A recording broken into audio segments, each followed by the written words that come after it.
ಹಾಗೆ ಪ್ರತಿ ಮನೆ ಮೇಲೂ ಕೂಡ ಹನುಮ ಧ್ವಜವನ್ನ ಹಾರಿಸ್ತೀವಿ, ಸರ್ಕಾರಕ್ಕೆ ತಾಕತ್ತಿದ್ರೆ ತಡೀಲಿ.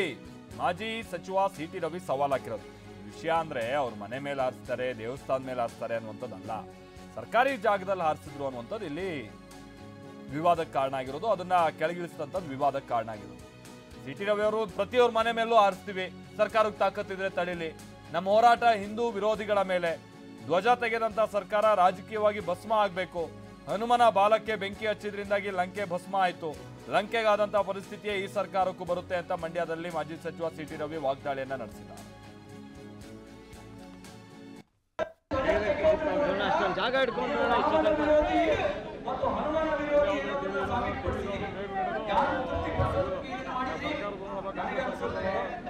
ಅವರು ಹಿಡಿತಾರಲ್ಲ ಪೊಲೀಸ್ ಇಲಾಖೆಗಳು, ಆ ಪೊಲೀಸ್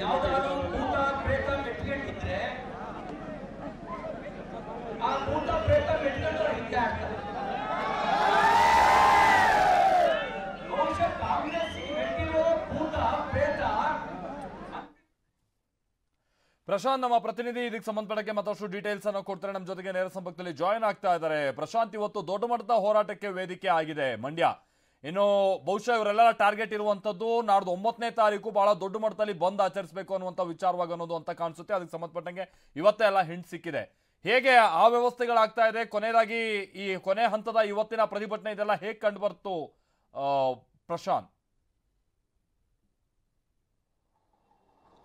ಮಾಲ್ತೇಶ್, ನಿನ್ನೆಯಿಂದಲೂ ಕೂಡ ಸಕ್ಕರೆ ನಗರಿ ಮಂಡ್ಯ ಸಂಪೂರ್ಣವಾಗಿ ಅಕ್ಷರಶಃ ರಣಾಂಗಣವಾಗಿದೆ. ನಿನ್ನೆ ಒಂದ್ ಕಡೆ ಮಂಡ್ಯ ತಾಲೂಕಿನ ಕೆರಗೋಡಿನಲ್ಲಿ ಸಾಕಷ್ಟು ಹೋರಾಟಗಳು, ಪ್ರತಿಭಟನೆಗಳು, ಲಾಠಿ ಚಾರ್ಜ್ ಎಲ್ಲವೂ ಕೂಡ ಆದ್ರೆ ಹನುಮಧ್ವಜವನ್ನ ಇಳಿಸಿದ್ದನ್ನ ವಿರೋಧಿಸಿ ಇವತ್ತು ಬೃಹತ್ ಆದಂತ ಪ್ರತಿಭಟನೆಯನ್ನು ಕೂಡ ಬಿಜೆಪಿ ಹಾಗೂ ಜೆಡಿಎಸ್ ನೇತೃತ್ವದಲ್ಲಿ ಹಿಂದೂಪರ ಸಂಘಟನೆ ಕಾರ್ಯಕರ್ತರು, ಗ್ರಾಮಸ್ಥರು ಕೂಡ ನಡೆಸಿದ್ರು.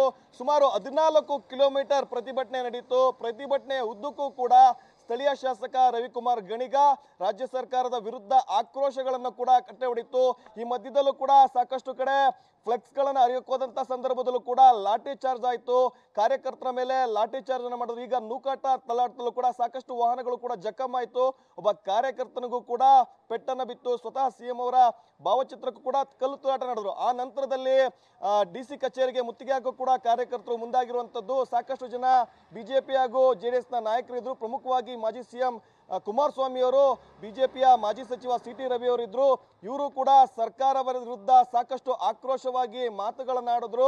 ಇದು ಇಷ್ಟಕ್ಕೆ ನಿಲ್ಲಲ್ಲ, ಮುಂದೆನೂ ಕೂಡ ಈ ಒಂದು ಹೋರಾಟ ನಡೆದೇ ನಡೆಯುತ್ತೆ. ಫೆಬ್ರವರಿ 9ನೇ ತಾರೀಕು ಮಂಡ್ಯ ನಗರದಲ್ಲೂ ಕೂಡ ಬೃಹತ್ ಆದಂತಹ ಹೋರಾಟವನ್ನು ನಡೆಸ್ತೀವಿ. ಜೊತೆಗೆ ಸಾಕಷ್ಟು ಪುರಾಣದ ಕಥೆಗಳನ್ನ ಹೇಳೋದ್ರ ಮೂಲಕ ಸರ್ಕಾರ ಭಸ್ಮ ಆಗುತ್ತೆ, ಪ್ರತಿ ಮನೆಗಳ ಮೇಲೂ ಕೂಡ ನಾವು ಬಾವುಟವನ್ನು ಆರಿಸ್ತೀವಿ ಅನ್ನುವಂತ ಎಚ್ಚರಿಕೆ ಕೂಡ ಕೊಟ್ಟಿರುವಂತದ್ದು. Maltesh, okay thank you Prashant.